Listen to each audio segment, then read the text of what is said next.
This is kind of like the first review out of the studio, isn't it? Like the first one that we haven't done it on a proper set, and it's just it's homely. We've got tea, we've got the comforts of home, and Adrien Brody to review. Dragon Blade, which do you want to guess the plot? We had fun guessing the plot while watching it. So it's so it's set in, I assume it's set in China because they are Chinese.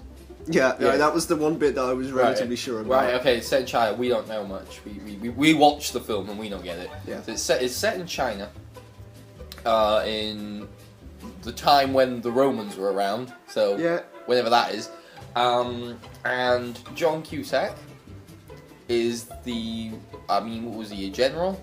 A Roman general who stumbles across Jackie Chan's, I'm assuming he was some kind of military leader, his Chinese settlement, and together they kind of bond in through dances and building, and they bond, and it turns out that John Cusack is fleeing with this little kid, Prince, from Adrien Brody, who is also Roman, and who betrayed them and is hunting them down for reasons we can't discern. And what follows is a mishmash of betrayals, of stabbing, of confusing factions getting involved, and eagles that I mean, it's very confusing. Right. But it's essentially Adrien Brody bad. Everyone else good. Yeah, until they're not. Almost, yeah. Until they change their mind. That random bit character that you saw in one shot was actually a traitor. It's a historical epic martial arts.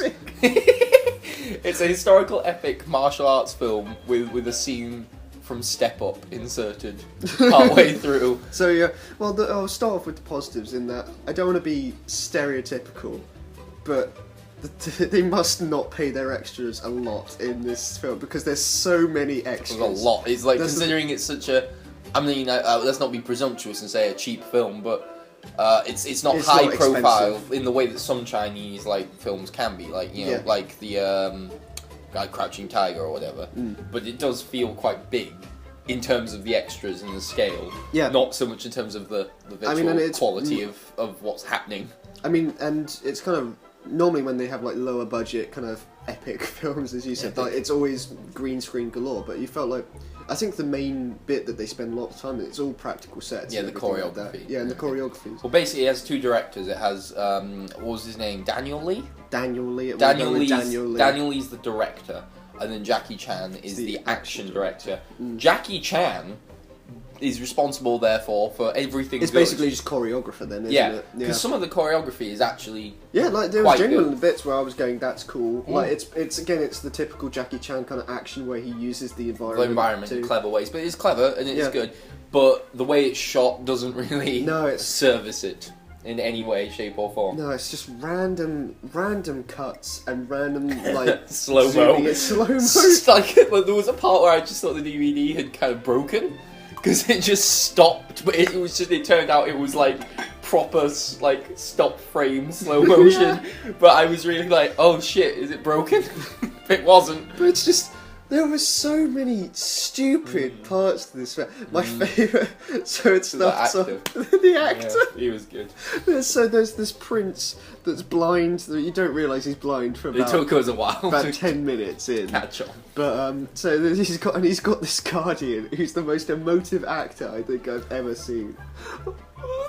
When he's scared, he's very, very scared, and when he's happy, he's very, very happy. When he was crying during the song, yeah. And I want to play a highlight reel for him right now over the top of this, just because he's my favourite actor. He's hysterical, he's great. And your favourite bit came right in the opening fight. The Far Cry bit. Yeah. In this big opening battle, there's a guy riding down on a horse, and then you just call in I don't know, was it some kind of falcon, an eagle, or something? Eagle. And it flies down. It flies down and claws the horse's head, and it's like flies off, and then later the eagles all return in like a Lord of the Rings fashion, but just to claw at people. You were joking it's about like Birdemic. You were joking about it, like, they're calling in the reinforcements, the eagles are coming, and then 500 eagles swarm down and start scratching out people's eyes. And then it's also, basically, I mean, I suppose you could call it an epic in some ways, but the end fight is, the best way you described it, is that it's just a serious version of the Anchorman fight. In that, so it's like the main Roman legion, and then this guy shows up, and then that guy shows up, and then this guy shows up, and then that. Imagine that. And they've all got like weird kind of quirks, because like not quirks, but because they're all different like ethnicities. Like they come in with the sitars and everything. There's the Indian group, there's the Turkish group that are going down. And the final battle is so confusing. I had no idea who was who. Different directions. And again, so much stabbing. Yeah. So many shots. So many comical deaths as well. Some of them are very funny. I'm completely. We decided to watch it. So there were we saw on the DVD there was a setup menu, and so we decided instead of listening to the original dialogue, we put English dub on. And so that means that there's a lot of Chinese spoken in the film, and so every Chinese actor is dubbed over with this really bad American fake Chinese accents. And I think that added to the film. Yeah, I mean, it was like Kim Jong-il? Kim Jong-il from... Or is it Kim Jong-un? Which one's the first one? Kim Jong-il, I think. Well, it was like the one from Team America. He sounded like him. He sounded like Cartman when he's being a Chinese person. It wasn't... Yeah. I feel like they probably got in Chinese Americans to make it better, and then told them to play up their accent. Yeah, it was very...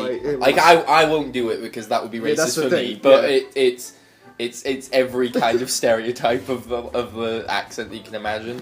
And it's just so many stupid things with this film. I felt like it was...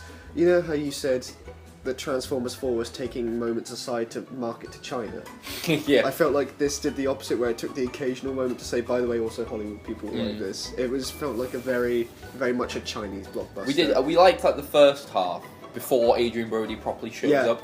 It's just China and Rome bonding through like weird dance-offs and all those shots of Jackie Chan just going, and John Cusack going, And it just keeps happening over and over again. They all get in, and then they start building a wall, and it's going quite well. And then they do the dance battle, and then after the dance battle, like they're so enthused about their cooperation, they're like, let's fucking build the shit out of this wall. For this wall.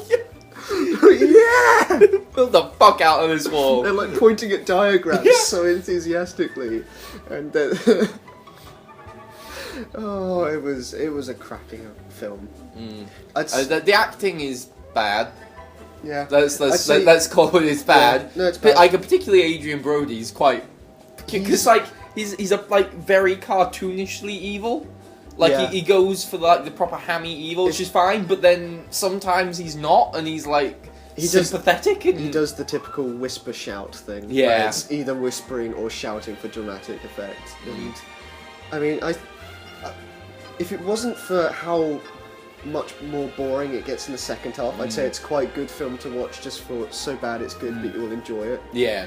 Like, for the first half, like we were saying, it's really like that kind of, not camp, but like happy-go-lucky, like stupid.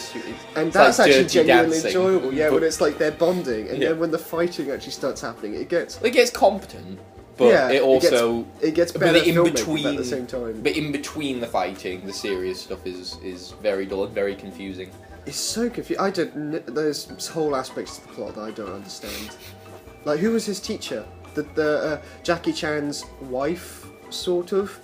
But also, where was she? Because he goes out of the barracks. Really confusingly edited as well, isn't it? Like, there are whole parts where like they'll be in the middle of a conversation, you'll cut to something that I presume is happening later or maybe earlier, and then they cut back to the middle of the conversation and you're like, what? And it's kind of true, but that's right from the beginning, because you said you've never, we've never had a film where we started, because it starts with like a trailer for the rest of the film. It starts with like the next time on Dragon Blade. but for the film you're about to watch. Because it had like shots of John Cusack and Jackie Chan meeting and being friends. Before it was like. Yeah, I did. It wasn't even like a "this is the story that's about to happen." It's just like this is the story, and then they. I thought Dragon Blade was enjoyable. I'm glad I watched it.